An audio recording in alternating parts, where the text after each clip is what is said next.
ये दुनिया है लॉकडाउन में, कोरोना है सबका रोना। डरने वाली बात नहीं है, सावधानी हमको रखनी है। 1 मीटर की दूरी से ही बात है हम सबको करनी है। बच्चों आओ पढ़ो सभी, कोरोना से डरो नहीं। बच्चों आओ पढ़ो सभी, कोरोना से डरो नहीं।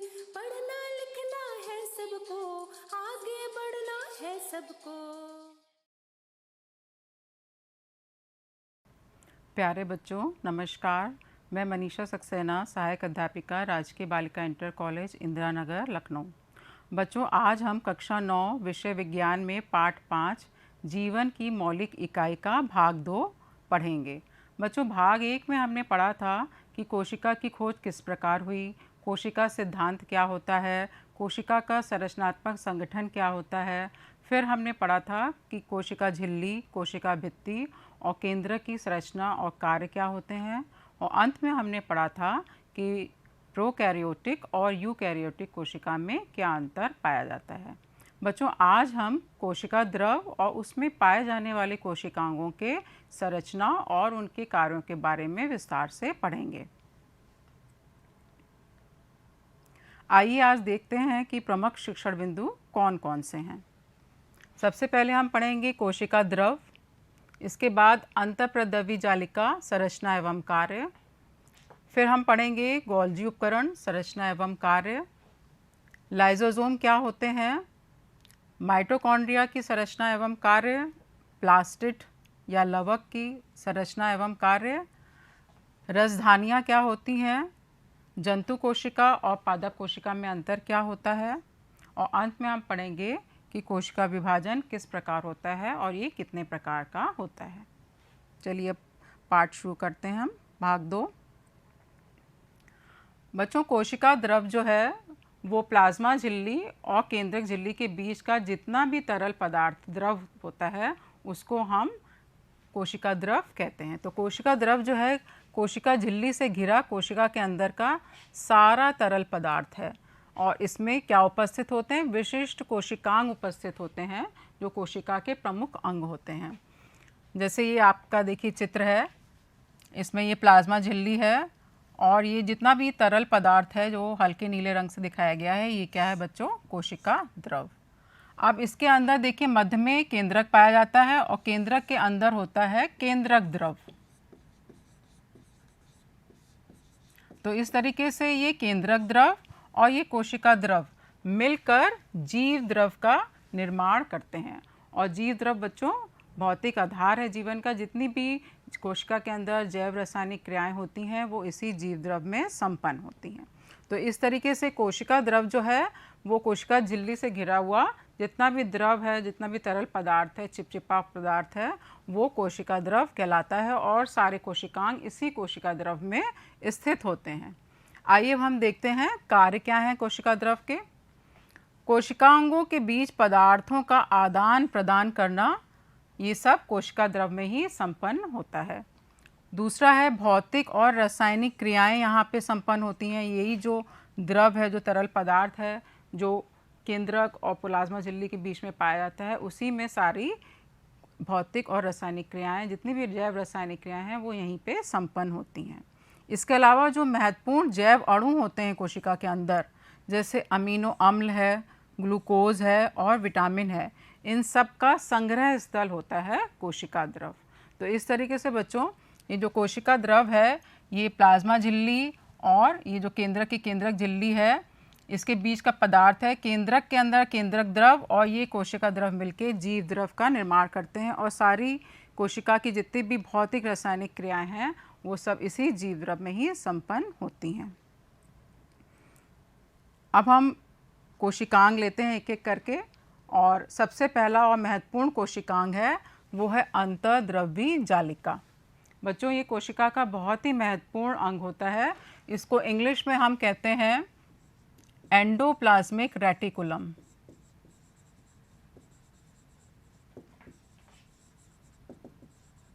और शॉर्ट में हम इसको कहते हैं ER। ये मैं इसलिए बता रही हूँ कि भी आगे जब आप पढ़ेंगे तो बार बार ER आएगा, तो आपको पता होना चाहिए कि ER माने क्या होता है। बच्चों, ये अंतःप्रद्रवी जालिका झिल्ली युक्त नलिकाओं एवं गोल अथवा आयताकार थैले नुमा संरचनाओं का एक जाल होता है और ये पूरी कोशिका में एक जालिका तंत्र का निर्माण करते हैं। और जैसे ये चित्र है आपका, देखिए इसमें ये नलिकाएं हैं, ये कुछ थैलीनुमा संरचनाएं हैं, ये सब क्या हैं, अंतःप्रद्रवी जालिका बनाती हैं। अब ये दो प्रकार की होती हैं। इसका आधार क्या होता है कि इनमें राइबोसोम्स इनकी बाहरी परत पे उपस्थित हैं अथवा नहीं हैं।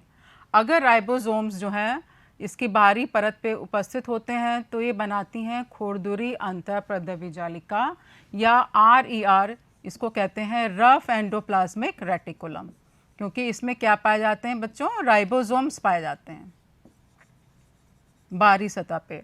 और दूसरी जो प्रकार है अंतःप्रद्रवी जालिका का वो है चिकनी अंतःप्रद्रवी जालिका, या इसको हम कहेंगे स्मूथ एंडोप्लाज्मिक रेटिकुलम, क्योंकि इसमें राइबोसोम्स क्या होते हैं, ये माइनस या अनुपस्थित होते हैं। जैसे देखिए चित्र है, यहाँ पे देखिए राइबोसोम्स लगे हैं। जब बाहरी सतह पे राइबोसोम्स लगे होंगे तो उसकी छूने पे उसकी जो सतह है वो खुरदुरी आपको प्रतीत होगी, तो इसको हम कहेंगे खुरदुरी अंतःप्रद्रवी जालिका। और देखिए ये अंतःप्रद्रवी जालिका, यहाँ पे राइबोसोम्स नहीं है तो ये चिकनी सतह है इसकी, तो इसको हम कहेंगे चिकनी अंतःप्रद्रवी जालिका। ये तो होगी बच्चों संरचना का। अब इसके हम कार्य देखते हैं। जो अंतःप्रद्रवी जालिका है इसके बहुत अधिक महत्वपूर्ण कार्य होते हैं। इसमें सबसे पहले है अंतःकंकाल की तरह आकार बनाए रखना। बच्चों, आपको मैंने बताया कि नलिकाओं और थैलेनुमा संरचनाओं का एक जाल होता है।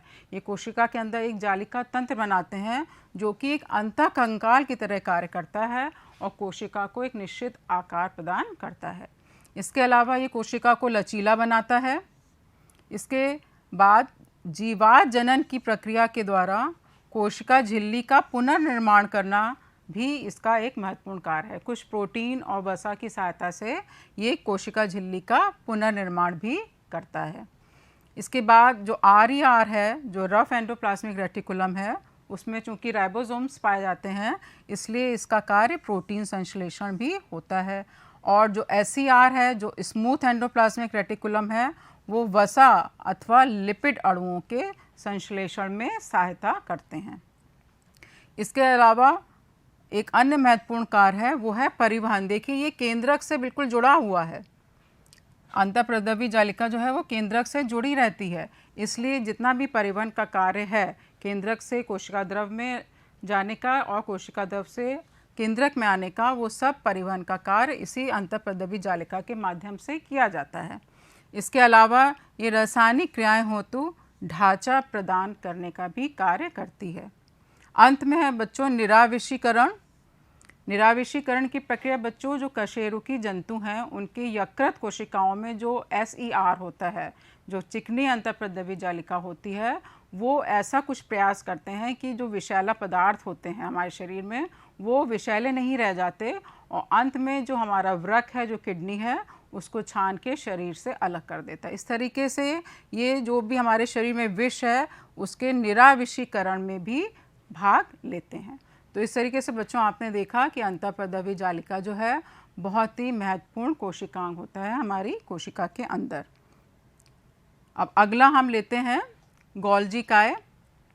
बच्चों, गोल्जी काय जो है वो झिल्ली युक्त चपटी पुट्टिकाओं और नलिकाओं का एक तंत्र है जो एक दूसरे के ऊपर समांतर क्रम में सजी रहती है, जिनको हम क्या कहते हैं, कुंडिका।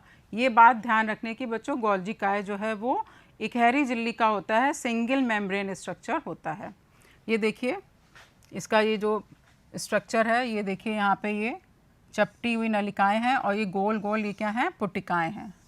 ये जो नलिकाएं हैं वो देखिए एक दूसरे के ऊपर समांतर क्रम में इस तरह से व्यवस्थित रहती हैं और इसको हम कहते हैं सिस्टर्नी। पौधों में क्या होता है बच्चों, इनकी जो संख्या है वो बहुत अधिक होती है क्योंकि इनका आकार जो है छोटा हो जाता है, तो इनको हम उसमें कहते हैं डिक्टियोसोम्स। तो पादप कोशिकाओं में जो गोल्जी काय होता है उसको हम डिक्टियोसोम के नाम से भी जानते हैं। अब आते हैं हम इसके प्रमुख कार्य पे। जो भी ईआर द्वारा संश्लेषित पदार्थ हैं उसकी पैकेजिंग का काम जो है ये गोल्जी काय करता है। और पैकेजिंग में बच्चों 3 चरण होते हैं। एक होता है संचयन, दूसरा होता है रूपांतरण और तीसरा होता है बंद करना या पैक करना। तो जो भी अंतःपद्रव्य जालिका पदार्थ बनाती है, जिसका पदार्थों का निर्माण करती है, उस सब की पैकेजिंग का कार्य गोल्जी काय करता है। ये इसका सबसे महत्वपूर्ण कार्य होता है। इसके बाद पदार्थों का रूपांतरण, जैसे सरल शर्करा को जटिल शर्करा में बदलना, और हार्मोन, गोंद, रेजिन आदि का श्रावण भी गोल्जी काय के द्वारा होता है। इसके अलावा बच्चों कुछ कोशिकांग जैसे लाइसोसोम है, कोशिका भित्ति है, इसके निर्माण की क्रिया में भी गोल्जी काय सहायता करता है। तो इस तरीके से गोल्जी काय जो है वो इकहरी झिल्ली का कोशिकांग होता है और पौधों में इसको हम डिक्टियोसोम के नाम से भी जानते हैं। अब अगला कोशिकांग है बच्चों लाइसोसोम। ये भी झिल्ली युक्त कोशिका का एक अपशिष्ट निवारण तंत्र इसको कहते हैं हम, क्योंकि जितने भी कोशिका का जो वेस्ट मटेरियल है, जो भी अपशिष्ट पदार्थ है, उनको ये नष्ट कर देता है। और इसमें RER जो खुरदुरी अंतःपद्रव्य जालिका है उसके द्वारा निर्मित पाचक एंजाइम्स होते हैं, जिसके कारण ये जो भी अपशिष्ट पदार्थ है उनको नष्ट कर देता है। बच्चों ये जो पाचक एंजाइम्स लाइसोसोम्स में पाए जाते हैं ये बहुत ही शक्तिशाली होते हैं और इनको हम लाइसोसोम्स को हम कोशिका का आत्मघाती थैले भी कहते हैं। इंग्लिश में हम कहते हैं इसको suicidal bags of the cell. इसको क्यों कहते हैं बच्चों आत्मघाती थैले? देखिए इसमें कभी कभी क्या होता है कि कोशिकीय जो उपापचय है, जो मेटाबॉलिज्म कोशिका के अंदर हो रहा है, उसमें कुछ व्यवधान आ जाता है, तो कोशिका जो है वो मृत हो जाती, मर जाती है। और कोशिका के मृत होने पर ये लाइसोसोम्स फट जाते हैं और इनके अंदर जो पाचक एंजाइम है बहुत शक्तिशाली, वो अपनी ही कोशिका को पाचित कर देते हैं। तो इसीलिए इनको हम कोशिका के आत्मघाती थैले कहते हैं। अब हम आते हैं इनके कार्य पर। ये मृत कोशिकांग हानिकारक बाहरी पदार्थ जैसे बैक्टीरिया आदि का पाचन कर देते हैं और कोशिका को साफ रखते हैं। दूसरा है जटिल पदार्थों को सरल पदार्थों में तोड़ना। इनके जो पाचक एंजाइम्स हैं वो जटिल पदार्थों को सरल पदार्थों में परिवर्तित कर देते हैं। देखिए इसका लाइसोसोम का चित्र है। ये देखिए एक कल ये है, सिंगल मेम्ब्रेन है ये, और इसके अंदर जो है विभिन्न प्रकार के ये पाचक एंजाइम्स इसमें पाए जाते हैं। अब अगला हम लेते हैं कोशिकांग माइटोकॉन्ड्रिया। माइटोकॉन्ड्रिया बच्चों बहुत ही महत्वपूर्ण अंग है कोशिका का, और इसकी पहले हम संरचना पढ़ेंगे। ये दोहरी झिल्ली युक्त कोशिकांग है, जिसकी बाहरी झिल्ली तो छिद्र युक्त होती है, परंतु भीतरी झिल्ली बहुत अधिक वलित या फोल्डेड होती है। ठीक है, जैसे इसका ये चित्र देखते हैं हम। इसमें देखिए ये बाहरी झिल्ली है और ये आंतरिक झिल्ली है। ये आंतरिक झिल्ली देखिए इतनी ज़्यादा फोल्डेड है, अंदर वलित है, मुड़ी हुई है, और इसको हम कहते हैं क्रिस्टी। क्रिस्टी जो है इसमें जो है छोटे छोटे कण पाए जाते हैं, इसको हम F1 कण भी कहते हैं। इसके अलावा माइटोकॉन्ड्रिया में अपना DNA और राइबोसोम भी पाया जाता है, जिससे कि ये अपना प्रोटीन स्वयं बना सकने में सक्षम होते हैं और स्वतः जनन की क्रिया भी ये कर सकते हैं। तो इस तरीके से जो माइटोकॉन्ड्रिया है इसमें दोहरी झिल्ली पाई जाती है। दोहरी झिल्ली का कोशिकांग है और प्रमुख इसके जो वलित स्ट्रक्चर्स होते हैं, जो वलित संरचनाएं हैं, उसको हम कहते हैं क्रिस्टी, और F1 कण इसमें पाए जाते हैं, जो कि आगे आप चल के पढ़ेंगे कि ATP के निर्माण में सहायता करते हैं। अब हम इसका देखते हैं कार्य। बच्चों कार्य इसका बहुत इम्पोर्टेंट है। माइटोकॉन्ड्रिया जो है वो ATP का निर्माण कर कोशिका को ऊर्जा प्रदान करता है। आपने ऑक्सीय श्वसन की प्रक्रिया पढ़ी होगी। ऑक्सीय श्वसन में ऊर्जा का निर्माण होता है और ये ऊर्जा जो है वो ATP के रूप में संचित रहती है। ATP बच्चों क्या है? ATP का पूरा नाम है एडिनोसिन ट्राइफॉस्फेट। तो इस तरीके से जो भी ऊर्जा माइटोकॉन्ड्रिया में बनती है वो ATP के रूप में संचित रहती है और कोशिका को ऊर्जा देती है ये। इसीलिए इसको हम कोशिका का ऊर्जा घर भी कहते हैं, या इसको कहते हैं powerhouse of the cell.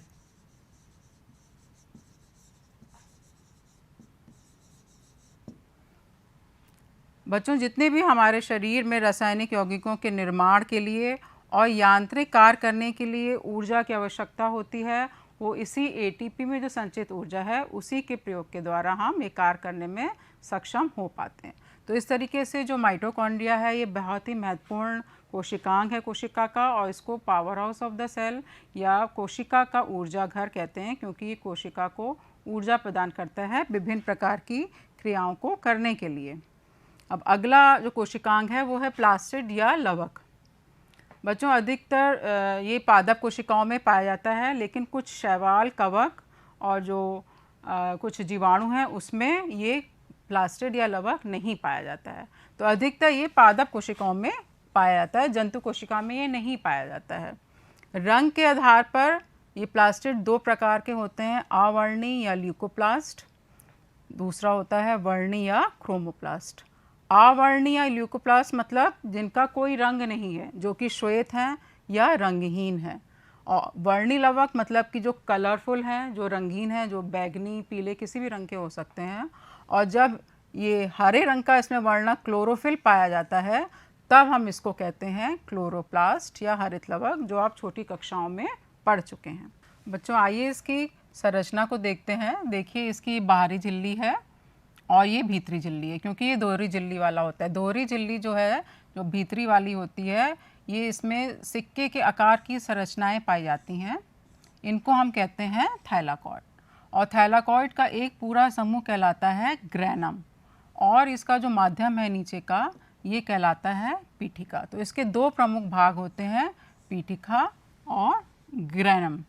और बहुत सारे ये जो ग्रैनम हैं ये पट्टिलिकाओं के द्वारा, ग्रैनम पट्टिलिकाओं के द्वारा ये आपस में जुड़ी रहती हैं। तो इस तरीके से ये इसकी संरचना है। दोहरी झिल्ली युक्त ये कोशिकांग होता है, और इसकी जो ग्रैनम पट्टिलिकाएं हैं ये आपस में ग्रैनम को जोड़े रहती हैं। बहुत सारे ग्रैनम कोशिका के अंदर पाए जाते हैं, और इसके अलावा इनका अपना डीएनए और राइबोसोम भी होता है। जैसे हमने माइटोकॉन्ड्रिया में पढ़ा था, इनका अपना डीएनए और राइबोसोम होता है, जिससे कि प्रोटीन स्वयं बनाते हैं और अपना स्वतः जनन कर सकते हैं। आइए इनका कार्य देखें हम। इसका प्रमुख कार्य होता है प्रकाश संश्लेषण।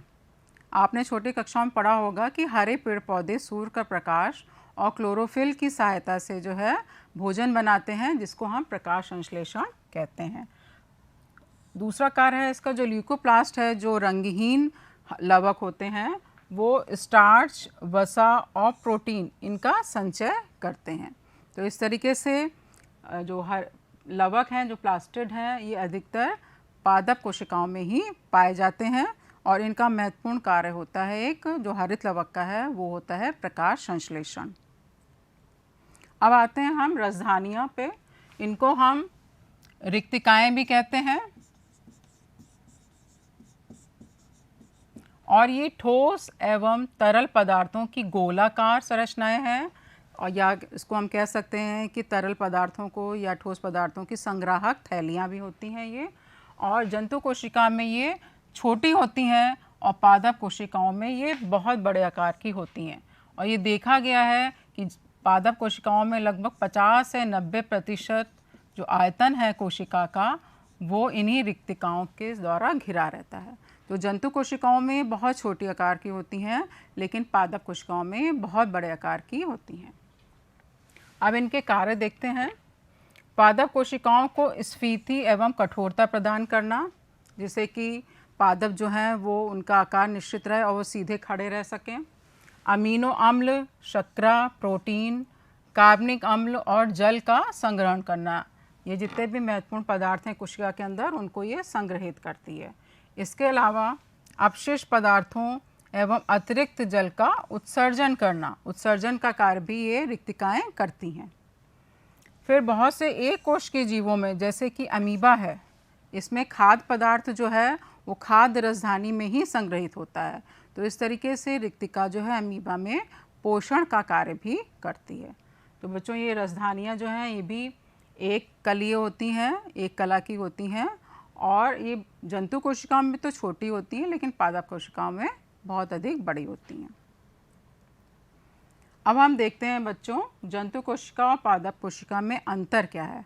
अभी तक आपने जो भी कोशिकांग हैं उनके बारे में विस्तार से पढ़ लिया, जितने भी कोशिकांग कोशिका के अंदर पाए जाते हैं। अब हम देखेंगे कि वो कौन कौन से कोशिकांग हैं जो केवल जंतु कोशिका में हैं और कौन कौन से कोशिकांग हैं जो केवल पादप कोशिका में हैं। यहाँ पे मेरे बाईं तरफ जंतु कोशिका का चित्र है और ये दाईं तरफ जो है ये पादप कोशिका का चित्र है। तो ये जो जंतु कोशिका है और ये पादप कोशिका है। सबसे पहले देखिए जंतु कोशिका में, इसको एनिमल सेल को हम लिख देंगे, ये तारक केंद्र पाया जाता है। तारक केंद्र जो है ये केंद्रक के पास स्थित होता है और ये कोशिका विभाजन में कार्य करता है। ये तारक केंद्र बच्चों केवल जंतु कोशिका में ही पाया जाता है और प्रायः पादप कोशिका में ये अनुपस्थित होता है।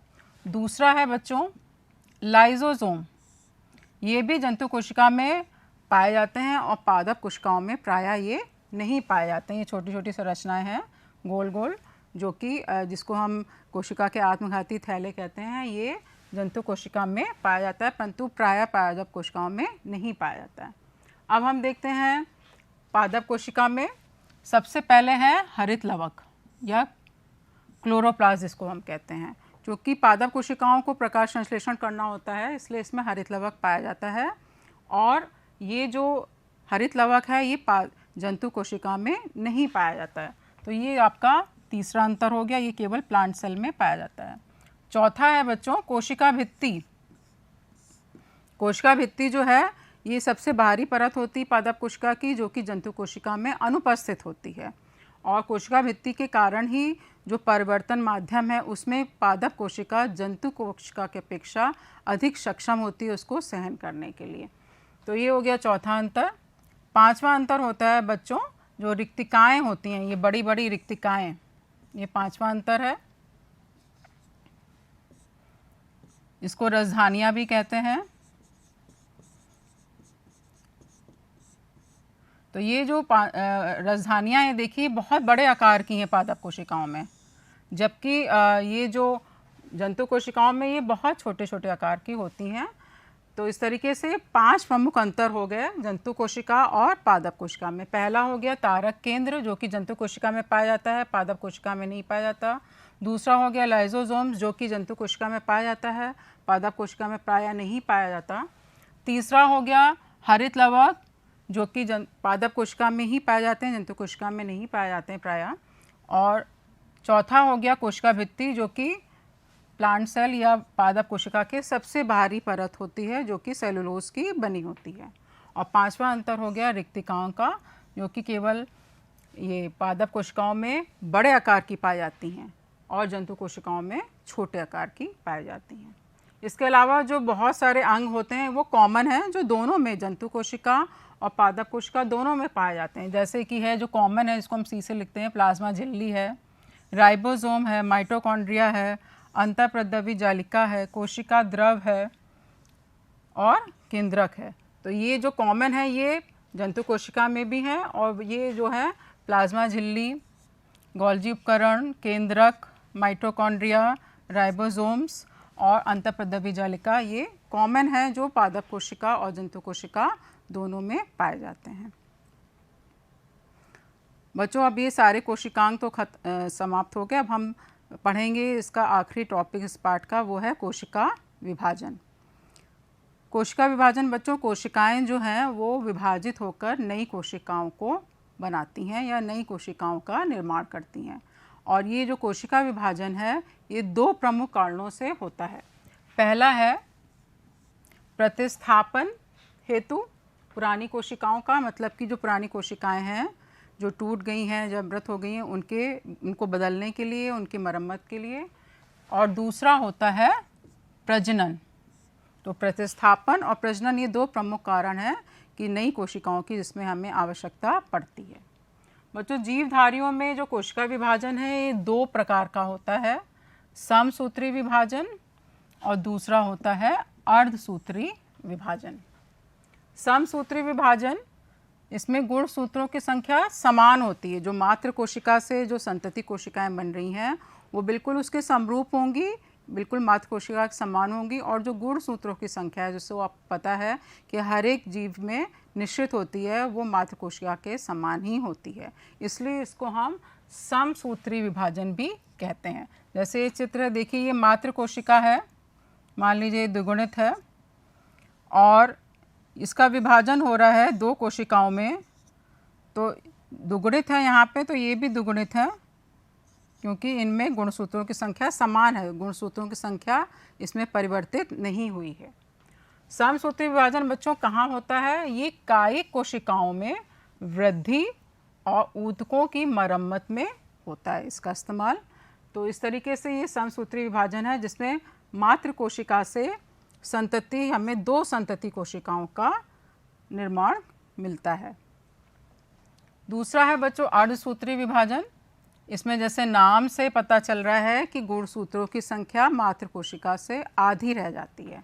गुणसूत्रों की संख्या मातृ कोशिका की तुलना में आधी होती है और ये जंतुओं एवं पौधों के प्रजनन अंगों में, या हम कह सकते हैं जनन कोशिकाओं में और ऊतकों की विशेष कोशिकाओं में ये अर्धसूत्री विभाजन होता है। जैसे देखिए चित्र है मातृ कोशिका। अब इसमें जो अर्धसूत्री विभाजन है, ये दो बार इसमें विभाजन की प्रक्रिया होती है। इसको हम कहते हैं अर्धसूत्री विभाजन फर्स्ट और अर्धसूत्री विभाजन सेकेंड। तो मान लीजिए ये द्विगुणित है, 2n है, तो जो पहला अर्धसूत्री विभाजन है इसमें गुणसूत्रों की संख्या आधी रह जाती है, ये n रह जाएगा अगुणित। और जब ये दोबारा इसमें अर्धसूत्री विभाजन होगा, ये जो दोबारा अर्धसूत्री विभाजन होता है ये समसूत्री विभाजन की तरह होता है और इसमें गुणसूत्रों की संख्या समान रहती है। तो इस तरीके से हमने देखा कि अर्धसूत्री विभाजन में मातृ कोशिका से हमें 4 संतति कोशिकाएं प्राप्त हुई जिनमें गुणसूत्रों की संख्या आधी रह गई थी। तो इस प्रकार आपने देखा बच्चों की कोशिका जो है उसकी विशेष रचना होती है जो उसको विभिन्न कार्य करने के लिए, जैसे पोषण है, श्वसन है और ऊर्जा उत्पादन है, इसमें सक्षम बनाती है। और ये कैसे संभव हो पाता है? इसकी झिल्ली और इसके अंदर जो विभिन्न कोशिकांग हैं उनकी विशिष्ट रचना के कारण ही ऐसा संभव हो पाता है।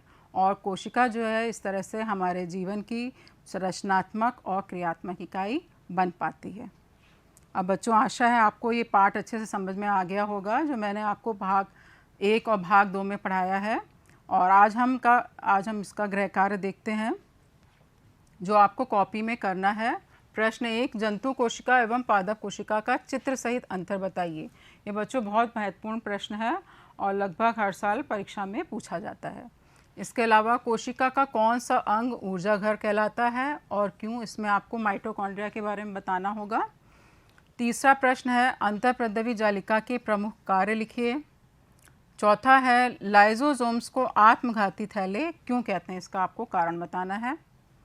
फिर अंत में है समसूत्री और अर्धसूत्री विभाजन कहाँ होता है, कौन सी कोशिकाओं में ये संपन्न होता है। बच्चों ये दीक्षा ऐप है जो मानव संसाधन मंत्रालय द्वारा निर्मित है। ये बहुत ही महत्वपूर्ण ऐप है, इसको आप लोग अवश्य अपने मोबाइल पे डाउनलोड कर लीजिएगा।